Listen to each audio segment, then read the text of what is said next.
మమ్మల్ని బాప్తిసం తీసుకున్నానండి, నేను ఏ తప్పు చేయలేదన్న వాళ్ళు ఎవరైనా ఉన్నారా సంఘంలో?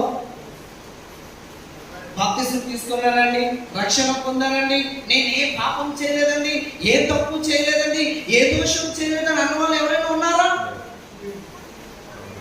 దేవునికి స్తోత్రాలు. హల్లెలూయా. ఎవ్వరు, అందుకే అన్నాడు నీతిమంతుడు లేడు.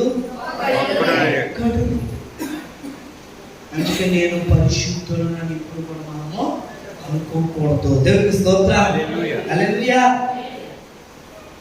దావీదు అన్నాడు, నా పాపము నీకు తెలిసే ఉన్నవి. ఇప్పుడు బత్షెబాతో పాపం చేశాక ఈ కీర్తన రాసుకుంటున్నాడు, కన్నీళ్ళు కంటున్నాడు, నా పాపములు నీకు. ఇప్పుడు మన పాపములు దేవుడికి తెలుసునా? మన తప్పులు దేవుడికి తెలుసా? అయినను దేవుడు మనల్ని ఏం చేస్తున్నాడు? ఎందుకంటే దేవుడు మనల్ని తన కనికరముతో నింపుతున్నాడు. దేవునికి స్తోత్రాలు. దీన్ని బట్టి చూస్తే సుధాకర్ అయ్య గారు సిలువలో పలికిన మొట్టమొదటి మాట క్షమాపణ. ఎలా క్షమించాలి? ఎన్నిసార్లు క్షమించాలి? 70 మొట్టకన్నారు కానీ ఒక పదాన్ని మాత్రం వాడారు. సామచాములుగా చెప్తున్నా. దేవునికి స్తోత్రం.